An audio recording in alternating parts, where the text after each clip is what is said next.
In Money Matters, as the old saying goes, there's only two things certain in life, that's death and taxes. And with the April 15th deadline quickly approaching next week, now is the time to make sure you have your financial documents in order.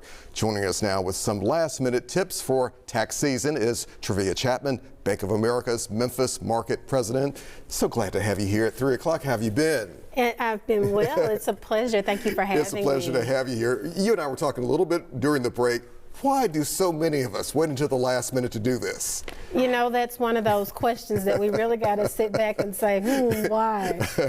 Some, it may be the inevitable of what may be owed, but that's definitely something that we just don't know the answer to. Yeah, I can understand that for sure.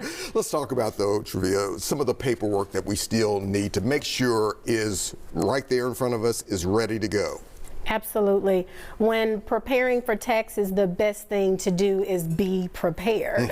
Making sure that you have your W-2s or your 1099s, documents that are showing the interest that has been earned as well as the interest that has been paid. These are the documents that help prepare you to go in and have the right conversation with the tax preparer. And you know, a lot of times we're rushing, we're trying to get it all together here, and sometimes there can be penalties out there, you know, if we don't do our homework. How can we maybe avoid some of those penalties? File on time. April 15th is right around the corner. And it's also important to know that even if when filing an extension for October, that tax that's due is still due on April the 15th. So again, making sure that all tax documents are prepared, having the right conversations with those that assist with tax preparation to understand that all deadlines are understood and when everything is due, and making sure that everyone has everything in place to help relieve any stress. You stress that a lot there, for sure. But at the same time, can we ask to push that deadline back a little bit? You know, will the IRS say, okay, how do we go about doing that, just in case that's needed? Maybe an extension. Absolutely. There is an opportunity to talk with the tax preparer about filing for that extension, which is in October. But again, the key to that is knowing that April 15th is still when that tax bill is due, if indeed that tax preparer has taxes that are owed. So it's important to have the right conversations, understanding those deadlines, and having everything turned in at the right time. You know, these days we hear so much, unfortunately, about fraud, scams out there. How can we be smart about that as well as we are trying to prepare our taxes? First things first is understanding if you're doing anything online, making sure that you have very strong passwords, knowing that it is your username, and trusted websites, and also making sure that you're working with a trusted tax preparer if it is someone that you want to sit one-on-one with. It's definitely your information, so making sure to protect that information.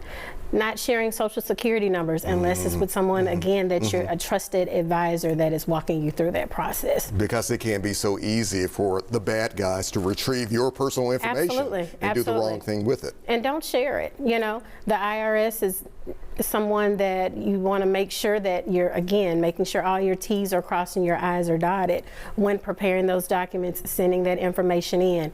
If it's not someone that you trust, don't share it. Another thing I know will grab a lot of people's attention: refunds. We all want them, a lot of us do. Should we try to get that large refund, or is it better to kind of do some homework beforehand with saying, maybe I need to get with my employer to change a few things around here? You definitely can sit down and have the right conversation around, you know, how much taxes you want withheld.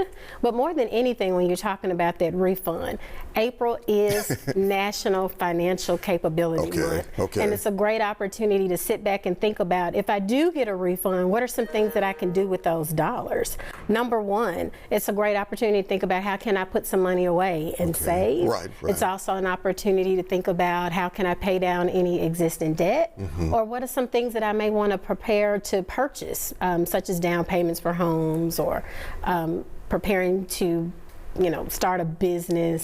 There are many, you know, lists of dreams, if you will, that having a refund can help to prepare for. And your thoughts on this? Is this something people of all ages need to be thinking about? Just younger folks maybe over 50, 60 years old? How should we view this? I think that everyone should be thinking about this if you are someone that makes an income that is taxable, right? So it's really given that opportunity for any individual, any family, any business to understand what are, again, those documents that need to be prepared, when they need to be turned in, what are the schedules that need to be filed, and having the right conversation with those that are trusted and can help advise through the process. But again, keep in mind, the tax deadline is April 15th. All day. All day. April 15th. All right. Yeah, thank you very much. Thank you. Glad to have you here. We'll have you back again. Thank you so much for the opportunity. Look forward to it.